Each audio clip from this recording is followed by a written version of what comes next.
नमस्कार दोस्तों, स्वागत है आपका हमारे चैनल पर। आज हम बात करेंगे कक्षा 12वीं की हिंदी के पाठ बाजार दर्शन की। यह निबंध बाजार की चकाचौंध और उपभोक्तावादी आकर्षण को उजागर करता है, जहां व्यक्ति अनावश्यक वस्तुएं भी खरीद लेता है और बाद में पछताता है। तो चलिए शुरू करते हैं बाजार दर्शन की यात्रा। आप एक छोटी मोटी चीज खरीदने के लिए बाजार में जाते हैं और 20 मिनट बाद आप पर 3 बैग बिना प्लान की खरीदारी के पाते हैं।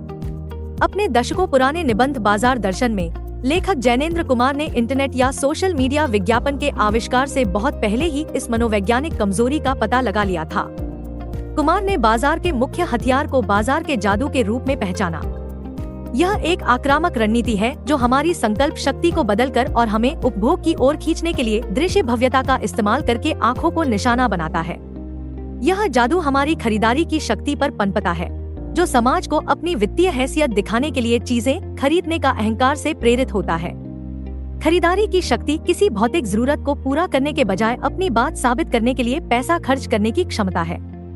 हालांकि यह बाजार का जादू बाजार में घुसते ही हर किसी पर एक जैसा असर नहीं डालता।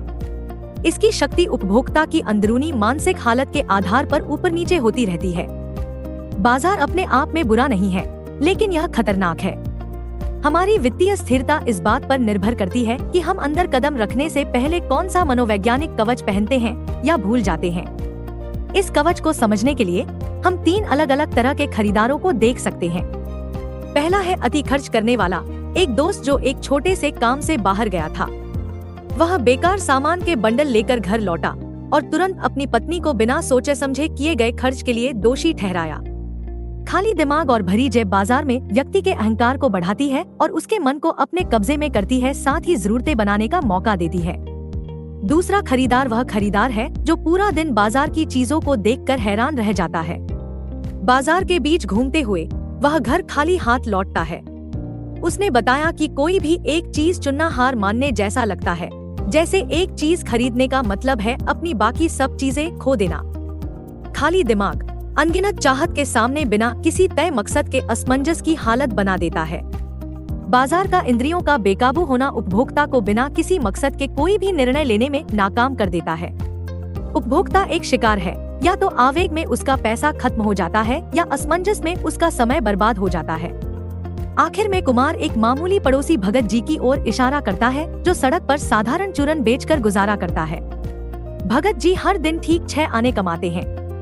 जब वह ठीक 6 आने कमा लेते हैं तो वह काम करना बंद कर देते हैं और अपना बचा हुआ सारा चूरन आसपास के बच्चों को मुफ्त में बांट देते हैं। जब भगत जी बाजार में जाते हैं तो उसे चमचमाती दुकानों से कोई फर्क नहीं पड़ता।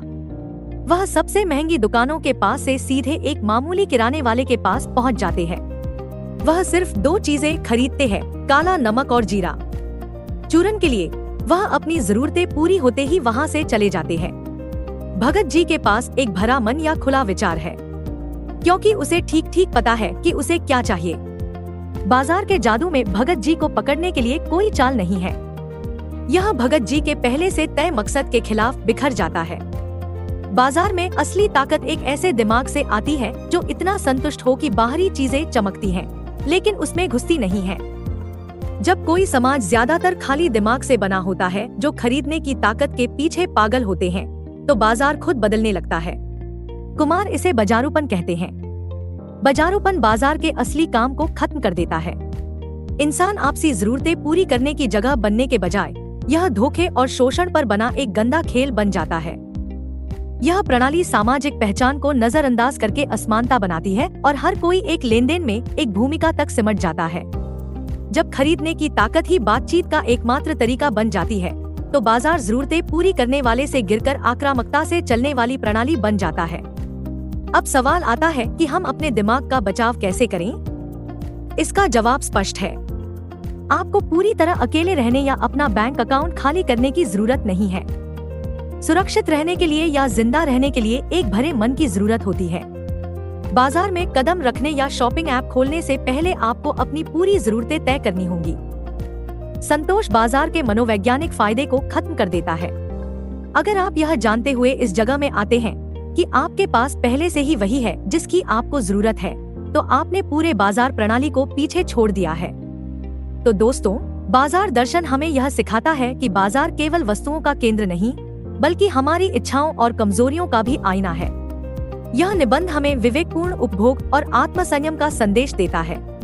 अगर आपको यह वीडियो पसंद आया हो तो लाइक, शेयर और सब्सक्राइब जरूर करें।